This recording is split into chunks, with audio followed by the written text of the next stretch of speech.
इंतजार करते करते अब मुझे गुस्सा आने लग गया था। 10 मिनट का कहकर 30 मिनट गुजर चुके थे।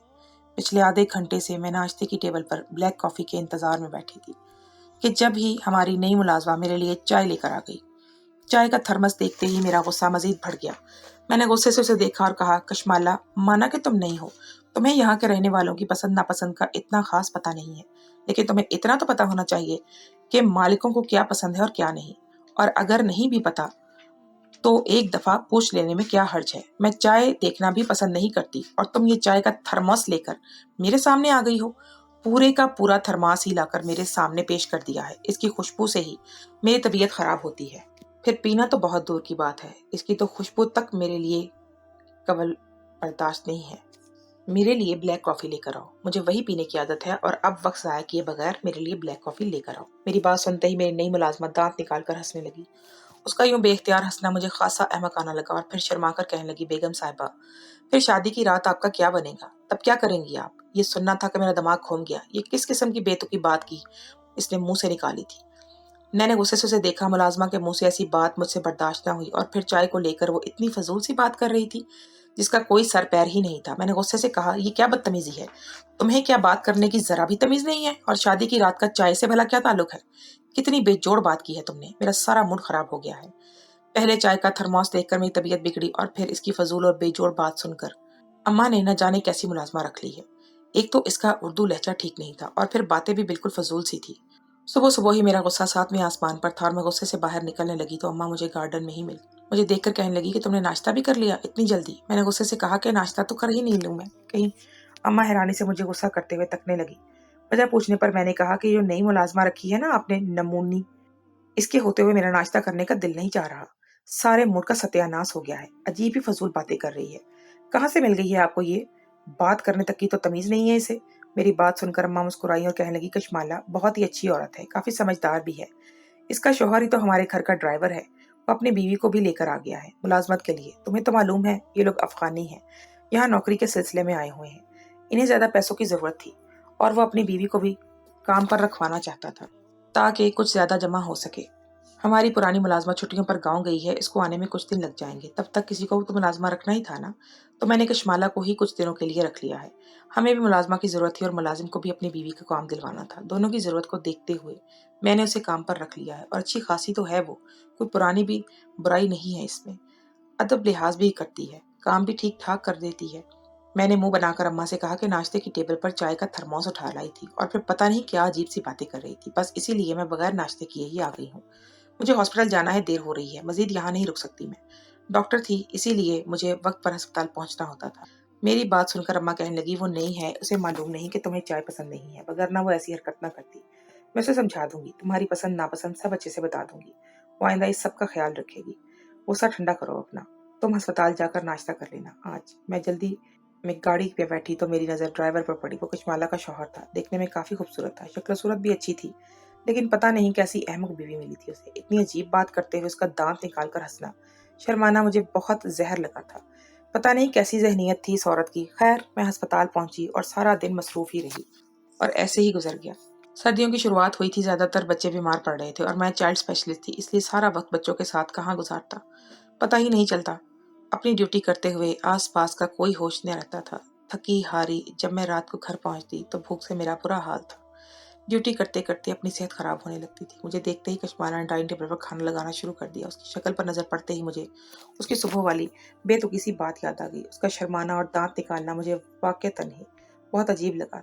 मैं सर झटक कर खाना खाने लगी तो हाथ बांधकर मेरे सर पर ही खड़ी हो गई। मैंने नजर उठाकर सवालिया नजरों से उसे देखा तो कहने लगी, बीबी जी सर्दी बहुत है, आप थक गई होंगी ड्यूटी करके, मैं आपके लिए अच्छी सी चाय बना दूं। उसकी बात पर फिर मेरा दिमाग खराब हुआ। मैंने कहा, तुम्हें सुबह भी तो बताया था मैं चाय नहीं पीती हूँ। तुम एक ही बात बार बार क्यों करती हो? क्यों एक बार की बात तुम्हें समझ में नहीं आती? मेरी बात सुनकर उसने अजीब सी नजरों से मुझे देखा और कहने लगी, बीबी जी आखिर आप कब तक एक कप चाय भी नहीं पीती हैं, तो फिर 2 लीटर चाय किस तरह पियेंगी? फिर तो आपके लिए बहुत मुश्किल हो जाएगी नहीं। इसकी बात सुनकर मैं हैरान होकर उसकी तरफ देखा और पूछा कि मैं 2 लीटर चाय क्यों पीऊंगी? मुझे लगता है तुम्हारा दिमाग खराब हो गया है, पागल हो तुम। ऐसी अजीबोगरीब बातें करती हो और 2 लीटर चाय मैं क्यों कर पीऊंगी? मेरे लिए क्यों कोई बड़ी मुश्किल खड़ी हो जाएगी? चाय ना पीना कौन सी मुसीबत को दावत दे देगी? जो तुम इस तरह कह रही हो। उसे दुपट्टे के पल्लू से अपना मुंह छुपाया और कहने लगी, बीबी जी, शादी की रात 2 लीटर चाय तो औरत को पीनी ही पड़ती है। आप इनकार नहीं कर सकते। तब और आपके बगैर तो शादी फिर रात शुरू होती ही नहीं है। तब आपका क्या करेंगी? तब तो आपको एक ही बार में 2 लीटर चाय पीना मुश्किल उठानी पड़ सकती है ना। इसकी बात सुनकर मैं हक्का बक्का रह गई थी और उससे पूछा कि ये कौन सी रस्म है? शादी की रात 2 लीटर चाय कौन पीता है? 2 कप भी नहीं पीते पूरे। 2 लीटर की बात तुम कर रही हो? तुम्हारा दिमाग चल गया है क्या? ऐसा कौन करता है भला? कशमाला मुस्कुराकर कहने लगी, बीबी जी, हम अफगानियों में दुल्हन को शादी की रात 2 लीटर चाय ही पीनी पड़ती है। ये वहाँ की सबसे अहम रस्म है। इसको किए बगैर शादी की रात शुरू नहीं हो सकती। लगता है कि यहाँ ऐसा कुछ नहीं होता। जब भी आप इतनी हैरत से मुझे देख रही हैं और मेरी ये बातें आपको अजीब लग रही हैं, लेकिन हम अफगानियों में तो इसके बगैर शादी की रात का तसव्वुर ही मुमकिन नहीं है। क्योंकि अगर हम 2 लीटर चाय ना पिए तो हमारा दुल्हा। इससे पहले कि कशमाला अपनी बात मुकम्मल करती, उसका शौहर गुल खान उसकी तलाश में अंदर चला और कहने लगा, रात बहुत हो गई है, तुम अभी तक यहीं पर काम खत्म नहीं हुआ क्या? अभी। वो घबराकर कहने लगी कि सारा बीबी को अस्पताल से आने में देर हो गई थी, इन्हीं के खाने के लिए रुक गई थी, इनको खाना देना था। मैंने घड़ी पर नजर डाली तो वाकई रात के 12 बज रहे थे। मुझे अफसोस हुआ कि मेरी वजह से अभी तक वो यहीं थी। मैंने उससे कहा कि तुम चली जाओ कशमाला, मैं टेबल साफ कर दूंगी। ये सुनकर वो कहने लगी कि बीबी जी, कोई बात नहीं, मैं काम करके जाऊंगी, कोई परेशानी की बात नहीं है।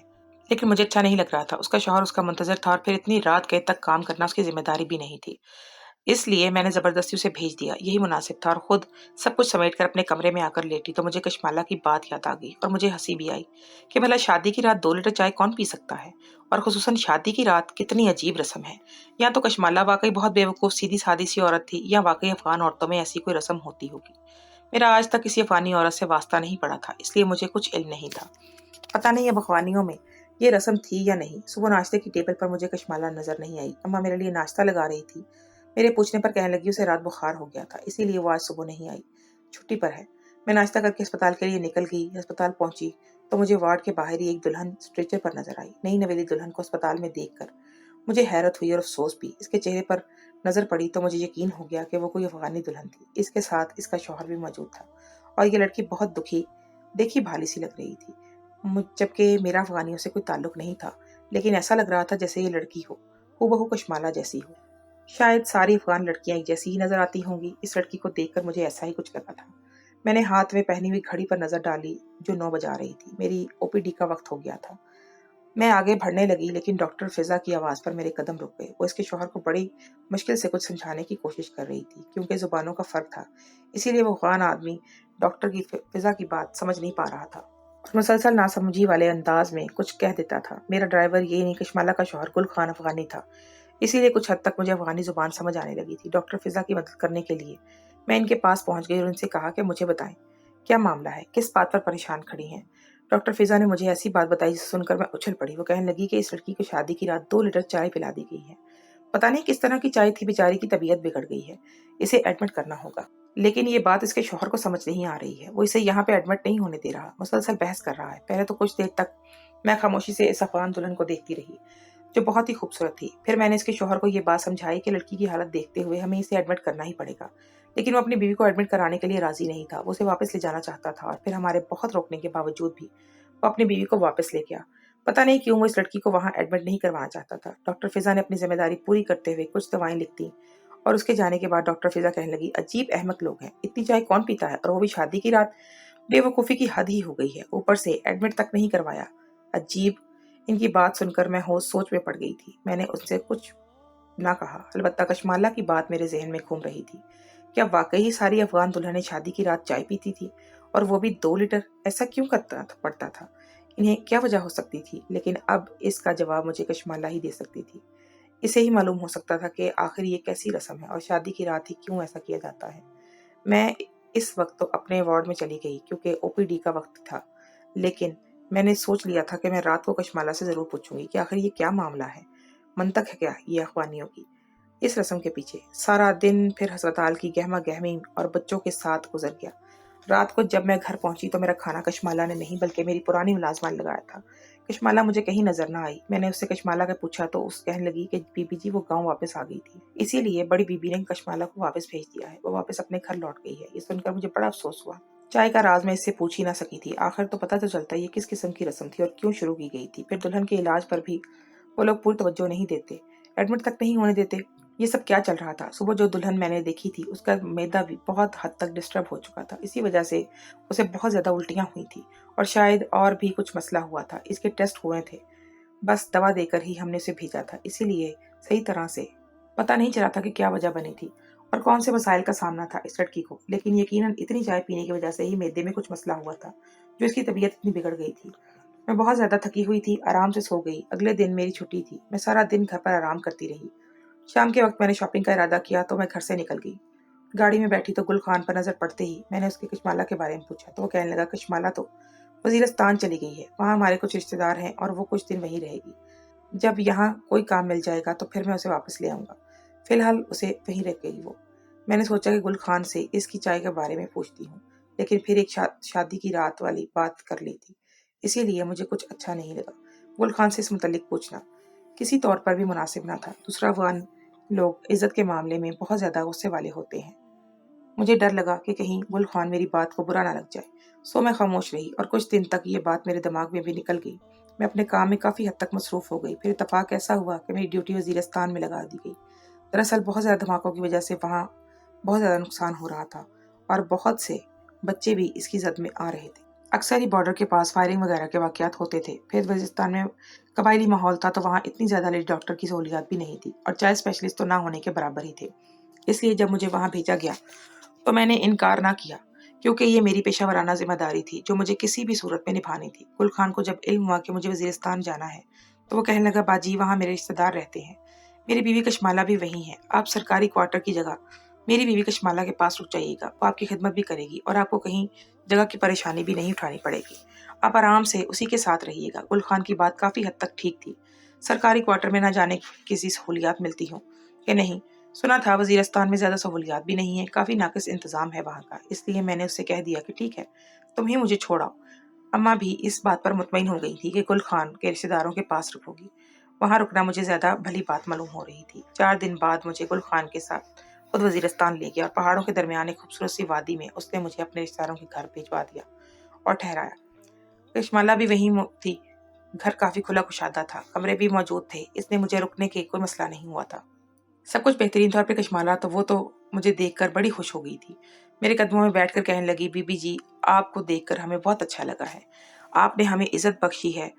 मैं आपकी खूब खिदमत करूंगी, आपका बहुत ख्याल रखूंगी। आपका यहाँ आना मुझे बहुत अच्छा लगा है। उसका इस तरह मेरे कदमों में बैठना मुझे अच्छा नहीं लगा। मैंने उसे उठाकर अपने बराबर में बिठा दिया। उसे देखा तो वो महीनों पुरानी बात याद आ गई जिसे मैं अब भूल चुकी थी। मैंने सोचा था कि तन्हाई में मौका मिलते ही कशमाला से इस बारे में ज़रूर सवाल करूंगी और जवाब लूंगी, क्योंकि फ़िलहाल तो यहाँ कुछ और रिश्तेदार भी मौजूद थे। और फिर कशमाला ने भी सबसे मेरा तारुफ करवाया। वो गुल खान की फूफी और उसके फूफीज़ाद बहनें थी जो उसके घर में रहती थी। इस घर में कोई मर्द नहीं था। जो एक मर्द था वो किसी हमले में शहीद हो चुका था, इसलिए यहाँ रुकना मेरे लिए और आसान हो गया था। मैं वहाँ पुरसुकून महसूस कर रही थी। अगले दिन से मेरी ड्यूटी शुरू हो गई थी। वाकई बहुत बच्चे यहाँ ज़्यादातर बीमार थे और सेहत को लेकर कोई खतरख्वाह सहूलियात नहीं थी। और मुझे तो इस बात पे बड़ी हैरत थी कि यहाँ कोई ख़ास पढ़ाई का निज़ाम भी नज़र नहीं आ रहा था। ख़ासकर जिस इलाके में मैं थी वहाँ औरतों की तालीम का तो कोई रिवाज ही नहीं था। औरतों की तालीम पर कोई ख़ास तवज्जो नहीं दी जाती थी। मैंने इलाज के साथ साथ यहाँ की बच्चियों को पढ़ाने का भी फ़ैसला किया और जब मैं फ़ारिग हो जाती तो बच्चियों को पढ़ाने के लिए बैठ जाती। जितने दिन मैं वहाँ रही मैंने इस काम को जारी रखा। कुछ दिन ऐसे ही तेज़ी से गुजर गए और फिर एक दिन जब मैं अस्पताल से घर पहुँची तो वहाँ कुछ मेहमान बैठे हुए थे और पूछने पर पता चला कि गुल खान की फूफो की बेटी सबीना के लिए रिश्ता आया। वो लोग रिश्ते की घर से ही यहाँ आए हैं। ये सुनकर मुझे बड़ी खुशी हुई, क्योंकि गुल खान की फूफो की बेटी के रिश्तों के लिए बड़ी परेशान थी। घर में कोई मर्द नहीं था, उसे बेटियों की शादी की फिक्र थी। हर वक्त वो अपनी बेटी को उनके नसीब के लिए दुआएं मांगती रहा करती थी। लड़का बहुत अच्छा था, मुझे भी रिश्ता पसंद आया और फिर गुल खान की फूफी ने रिश्ता पक्का कर दिया। 1 हफ्ते बाद ही सादगी से शादी होनी थी। घर में खूब शोर शराबा शुरू हो गया। हर तरफ खुशी का समा था। मैं पहली दफा इस जगह की शादी देख रही थी। इतने अलग अलग किस्म के रस्म रिवाज थे कि मैं हैरान रह गई थी। यहाँ तो कोई रक्स भी अलग ही था। शादी से पहले ही खूब रक्स शुरू हो चुका था। महफिलें सजने लगी थी। इर्द गिर्द की औरतों भी आकर इलाकाई गाने गाया करती थी। बच्चे भी खूब हल्ला गुल्ला करते थे। अब तो मुझे इनकी जुबान भी अच्छी तरह समझ आने लगी थी। इलाके वाले मुझसे बहुत मोहब्बत करने लगे थे। बहुत मोहब्बत और बहुत इज्जत की नज़र से देखते थे मुझे। शादी में भी मुझे आगे आगे रखा गया था। मेरे इज्जत और एहतराम को बहुत ज़्यादा मलहूज़े खातिर रखा गया था। अब बहुत इज्जत देकर अदब से बात करते। शादी से एक रात पहले गुल खान की अपनी फूफी दोनों बेटियों के साथ बैठी थी। मैं और कशमाला भी इनके पास ही बैठे थे। फूफी अपनी मोहब्बत का इजहार कर रही थी और अपनी बेटी को ससुराल में निभाने کے گر سکھا رہی تھی۔ ایک ماں، ایک ایسی محبت دیکھ کر مجھے اپنی ماں یاد آ گئی تھی۔ بہت دن ہو گئے میں ابھی اپنی ماں سے نہیں ملی تھی، اور پھر اچانک پھپھی نے ایسی بات کہی کہ میں چونک گئی۔ وہ کہنے لگی، بیٹا تیری ساس تجھے 2 لیٹر چائے کا لا کر دے گی مگ، بہت خوشی خوشی تجھے وہ ساری چائے پینی ہے، پریشان نہ ہو، تھوڑی بہت طبیعت خراب ہو جائے تو وہ بھی گزارا کر لینا، لیکن انکار نہ کرنا، بس خاموشی سے وہ 2 لیٹر چائے پی لینا۔ ایک دفعہ پھر مجھے وہ بھولی ہوئی بات یاد آ گئی، اور اب مجھ سے رہا نہ گیا۔ یہاں صرف ہم 5 عورتیں ہی تھیں، اسی لیے میں نے بلا جھجک پپی سے ہی پوچھ لیا کہ اس ساس کی اس شادی کی رات 2 لیٹر چائے کیوں پلائے گی؟ یہ سن کر وہ کافی دیر پپی خاموش ہو گئی، اور پھر کہنے لگی کہ کچھ بس رواج ہوتے ہیں۔ میں نے جاننا چاہا، لیکن انہوں نے ٹال مٹول سے کام لیا اور وجہ کچھ نہ بتائی۔ کشمالہ نے بھی کوئی خاص جواب نہ دیا تھا، وہ بھی خاموش بیٹھی تھی۔ بات بڑی عجیب سی تھی، لیکن بار بار اصرار کرنا بھی مناسب نہیں تھا، اسی لیے میں خاموش ہو گئی تھی۔ پھر رات گئے، جب اپنے کمرے میں بیٹھی تھی تو کمرے کا دروازہ بجا۔ میں نے اٹھ کر دروازہ کھولا تو پپی دروازے پر تھی، وہ اندر آنے کی اجازت مانگ رہی۔ میں خوشی سے اندر لے آئی انہیں۔ وہ کچھ دیر تو خاموشی سے میرے پاس بیٹھی رہی، اور پھر کہنے لگی، بیٹی تم نے جو مجھ سے پوچھا تھا کہ ہمارے پاس دلہن کو 2 لیٹر چائے کیوں پلائی جاتی ہے، میں اپنی بیٹی کے سامنے یہ بات کرنا نہیں چاہتی تھی کہ کہیں وہ گھبرا نہ جائے، اس لیے تمہیں علیحدہ سے تمہارے سوال کا جواب دینے کے لیے آئی ہوں۔ مجھے معاف کرنا کہ اس وقت میں نے ٹال مٹول سے کام لیا، بیٹی کے سامنے ساری بات کھول کر نہیں بتا سکتی تھی، وہ پریشان ہو جاتی اور ایسے وقت میں اسے پریشان دیکھنا نہیں چاہتی تھی۔ میں نے اس شفیق عورت کا چہرہ دیکھا جس پر شرمندگی تھی۔ میں نے فوراً ان کا ہاتھ پکڑا اور کہا کہ ایسی ہرگز بھی کوئی بات نہیں ہے، میں تو بس ایسے ہی پوچھ رہی تھی، مجھے کشمالہ نے بھی ایک دفعہ یہ بات بتائی تھی، اسی لیے میرے ذہن میں یہ بات اٹکی ہوئی تھی۔ پھپھی مسکرائی اور کہنے لگی، ہاں یہ ہمارے پاس کا رواج ہے، ہم دلہنوں کو 2 لیٹر چائے پلاتے ہیں، لیکن اس کے پیچھے ایک بہت بڑا راز ہے۔ ہم نے اسے رسم کا نام دے دیا ہے، لیکن دراصل یہ کوئی رسم نہیں ہے۔ ان کی بات سن کر میں چونک گئی کہ اگر یہ رسم نہیں ہے تو پھر ایسا کیوں کیا جاتا ہے، اور اسے رسم کا نام کیوں دے دیا گیا؟ اور پھر پھپھی نے آہستہ آہستہ مجھے ساری بات بتائی، جسے سن کر میں ہکا بکا رہ گئی۔ پھپھی نے بتایا کہ اب سے کچھ سال پہلے تک وزیرستان اور افغانستان میں بہت زیادہ دھماکے ہوا کرتے تھے، ہر طرف بارود کی بو پھیلی رہتی تھی، اور اسی وجہ سے ہمارے جسموں کے اندر بہت سی بیماریوں نے جنم لے لیا تھا۔ بہت سے ایسے زہریلے مواد تھے جو ہماری سانس کے ذریعے ہمارے جسم میں داخل ہو گئے تھے، اور اس سب کی وجہ سے ہمارے پاس سے ہونے والے بچے معذور پیدا ہونے لگے تھے۔ یہ تو تم نے بھی دیکھ لیا ہے نا، جب سے تم یہاں آئی ہو تم نے یہاں کتنے معذور بچوں کو دیکھا ہے، کتنے ہی بچے معذوری کی زندگی بسر کر رہے ہیں۔ بہت سی ایسی بیماریاں بھی دیکھی ہوں گی جو تمہارے شہر میں نہیں ہوں گی۔ دراصل یہ سب ان دھماکوں کی وجہ سے ہوا ہے۔ زہریلے مواد نے ہماری زندگیوں کو بھی زہر آلود کر دیا ہے۔ ایک وقت تھا کہ یہاں کوئی خوشی نہیں منائی جاتی تھی، اور ہم دن رات سہم سہم کر گزارتے تھے کہ جب کبھی بھی دھماکہ ہمارے گھر کے تباہ کر جائے گا۔ سمجھ میں نہیں آتا تھا کہ اپنی نسل کو محفوظ رکھنے کے لیے کیا کریں، کسی طرح اپنے آپ کو اس مسئلے سے آزاد کروا لیں اور اپنے آنے والے بچوں کو معذوری سے محفوظ کریں۔ اور پھر ایک دفعہ ہمارے ایک حکیم نے ایک چائے دریافت کی جو دراصل ایک جڑی بوٹی تھی۔ اس جڑی بوٹی کو چائے میں ڈال کر پکایا جاتا ہے، اور جب بھی عورت کو پلایا جاتا ہے تو اس کے جسم میں ہر طرح کا زہریلا اثر ختم ہو جاتا ہے، اور اس کے ہونے والے بچے معذوری سے محفوظ رہتے ہیں، وہ عمر بھر کی معذوری سے بچ جاتے ہیں۔ پھر ہم نے یہ طریقہ شروع کیا کہ جس بھی لڑکی کی شادی ہوتی اسے یہ چائے بنا کر پلائی جاتی۔ دراصل جڑی بوٹی کو 2 لیٹر پانی میں ہی پکا کر پلانا ہوتا، اسی لیے ہم یہ کہتے کہ دلہن کو 2 لیٹر چائے پلائی جائے گی۔ اسے ہم نے چائے کا نام اس لیے دیا تاکہ ہماری بچیاں خوفزدہ نہ ہوں، وہ یہ نہ سوچیں کہ ان کے بچے معذور ہو سکتے ہیں۔ ہم اپنی بچیوں کو ذہنی پریشانی سے بچانا چاہتے تھے، اسی لیے ہم نے یہ طریقہ اختیار کیا۔ علاج بھی ہو جائے گا اور پریشانی بھی نہیں اٹھانی پڑے گی۔ اس چائے کو پینے سے بھی کبھی کبھی دلہن کی طبیعت خراب ہو جاتی ہے اور اس کا معدہ ڈسٹرب ہو جاتا ہے، اور پھر اسے الٹیاں ہونے لگتی ہیں۔ دراصل اس طرح اس کے جسم سے وہ زہریلا مواد خارج ہونے لگتا ہے، اور جو اس کی سانس کے ذریعے اس کے جسم میں داخل ہو گیا تھا۔ لیکن یہ سب بس ایک رات کی ہی تو بات ہوتی ہے۔ اگلے دن لڑکی خود بخود ٹھیک ہو جاتی ہے، اور پھر ہمیں بھی سکون ہو جاتا ہے کہ اب اس کے بچے کسی معذوری کا شکار نہیں ہوں گے۔ اگر قدرتی طور پر معذور ہوں تو الگ بات ہے، لیکن تابکاری کے اثرات کی وجہ سے معذور نہیں ہو سکیں گے۔ پھپھو مسکرا کر کہنے لگی کہ ہم نے کئی سالوں تک ایک جنگ کا منظر دیکھا ہے، بہت سا ایسا وقت دیکھا ہے کہ جب ہم سکون کا ایک سانس بھی نہیں لے سکتے تھے۔ اب جا کر ہماری زندگیوں میں سکون آیا ہے، تو ہم اپنی نسلوں کی حفاظت کے لیے یہ عمل کر رہے ہیں۔ ہم نہیں چاہتے کہ دوبارہ ہم پر برا وقت آئے۔ ان کی بات سن کر میں حیران رہ گئی تھی۔ یہاں آنے سے پہلے مجھے یہ اندازہ ہی نہیں تھا کہ یہاں کے لوگ کتنا مشکل وقت گزار چکے ہیں۔